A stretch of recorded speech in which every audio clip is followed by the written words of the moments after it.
Hey trackies, welcome back to another video here on TXD Track Time. Please remember to like the video and also subscribe to the channel. Now trackies, let's jump straight in. So we're here for the Stockholm Diamond League and I have some results for you from a Jamaican perspective. Let's kick things off with the women's 400-meter hurdles. Yeah, I know what y'all are here for, but you have to listen to other results. So we had our big three. We're talking about Rushell, Clayton, Anjanette Knight, and Genevieve Russell line up again for another possible 1, 2, 3 checkies. They've been on a roll and they've been running fantastic. We're talking about, 1, 2, 3s, prior 1, 2, 3s, or even a 1, 2, right? But interestingly, this time around, the world champion Femke Ball lined up in this race, and it would be interesting to see if Jamaica would still be able to remain dominant. Unfortunately, Femke Ball came out and snuffed out the wind from right underneath her legs, and she ran a 53.07 seconds for her first 400-meter hurdles race this season, a season's best as well. Fantastic running for her. So she becomes now the second fastest hurdler this season, right behind the world record holder and Olympic champion. Sydney McLaughlin Leveroni that ran a 52.7. Now, we had the Jamaicans round out the top four spots. We had Rushell Clayton, very consistent this season. She ran a 53.78 seconds for second. Then we had Anjanette Knight running a season's best 54.62. I believe every time she runs, she goes faster and faster. And this is what we want to see, progression each time. And for me personally as well, I love their execution because she came out much stronger this time around as well in the race. Just pretty much faded towards the end a bit, but still a much better execution in my opinion. And also from Genevieve Russell, finally also dipping below 55 seconds this season for a 54.99 season's best from her. So again, going in the right direction and again around the right time. This is when you need to see the times tapering off as you lead into the Jamaican Championships to hopefully grab a spot on the team. Now, Rushell Clayton had a very strong start as well. She was leading the race for most of the entire race as far as I'm concerned until, Femke Ball pretty much overtook her on the home stretch and went away for the win. Now, personally, when I think about, Rushell Caitlin, she's a warrior. I was watching her face the whole time before the race started, and she was just in her zone. She was here to execute and run her race and win the race. Unfortunately, she didn't win, but still very, very consistent from her. Now, Femke Ball, it was pretty interesting. Her, first run, it was pretty slow for me, the first 200, and that's not how she usually takes things out.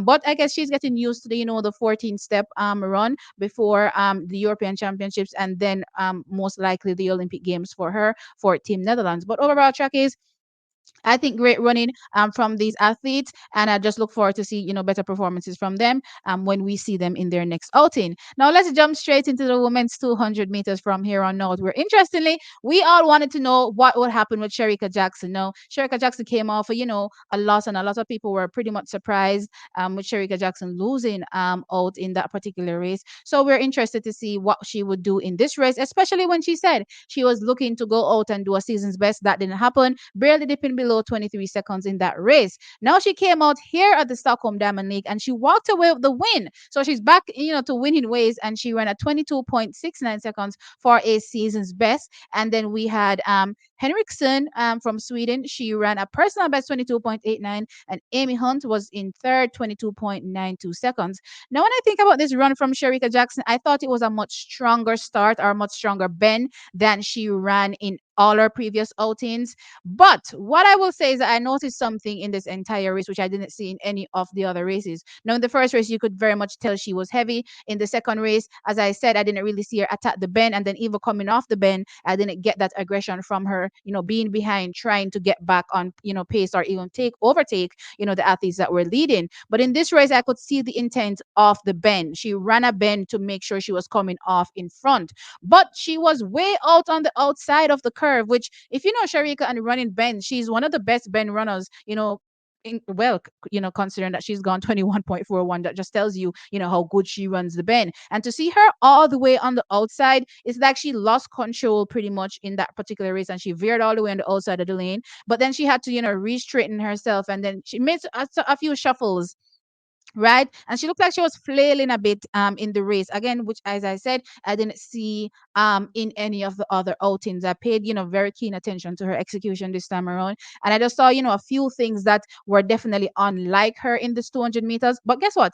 It is a 200 meters win nonetheless, and of course a 200 meter season's best. Let's see how we go from here. Again, the times, well, we're getting closer and closer to the trials, right? So at this particular point, you're going to see the athletes start really to round into shape more and more. I believe she probably heads back to Jamaica after this, does her final touch ups before she heads off to, our national championships. Maybe they'll have another run after this because it's just the beginning of the month anyway. So maybe we'll see her for another couple runs before they go back to the final tuning for the national championships that comes towards the end of the month.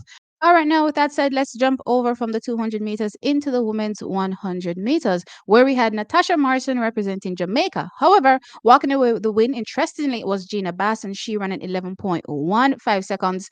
Losing out to Gina Bass was Marie-José Talou, which is, very shocking to many. She ran at 11.16 seconds. And of course, Brittany Brown was third, running out top three after that 200-meter win recently with Shericka Jackson in the race, 11.18 seconds. Now, Natasha Morrison was seventh in this race and she ran an 11.41 seconds.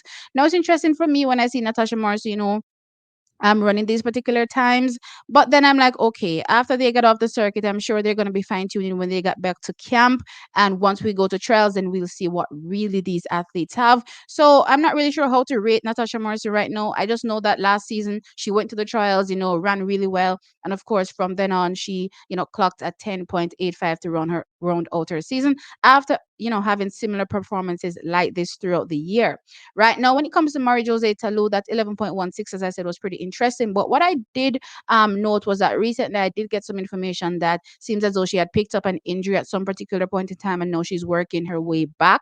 So with that said, the performance isn't as strong. We're just wishing her all the best and speedy recovery, clearly, and hopefully that she can get back to her best times for the Paris Olympic Games. Now, also the conditions are not the best. This run was done in a negative zero point 0.8 meters per second wind, and yeah, this seemed to be a trend here where the times were not, particularly interesting or amazing, because again the conditions were not the best. And the same thing, as I said, held true for the men in the 100 meters, where walking away with the win was Emmanuel Esime, and he ran a 10.16 seconds. Carrie King was second with a 10.18, and Chichuru was third with a time of 10.19 seconds. Now, Ryan Ford from Jamaica was fourth, and he ran at 10.22 seconds. And this race was ran into a negative 1.0 meters per second wind. Now, I talked about the fact that I've loved his starts so far this season in his races, and I believe his final 40 is what I believe needs working on, or the final phases that need to be put together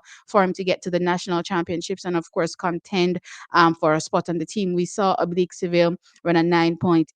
That could have been very well a 9.7 if he didn't slow down towards the end of the race. So definitely these guys know what they're up against once they get to the Jamaican championships, and we have a few more that I'm expecting hopefully to come out and be in 10.8 or faster shape. I mean 9.8 or faster shape for our national championships.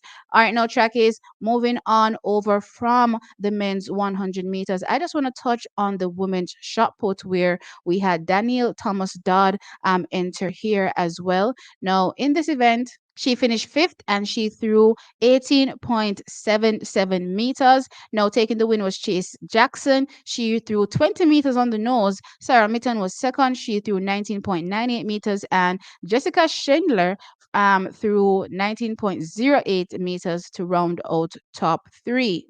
All right, now track is. All right, now trackies, with that said, let me know your thoughts in the comment section below. As usual, like the video and subscribe to the channel. I'll catch you in the next one. Bye.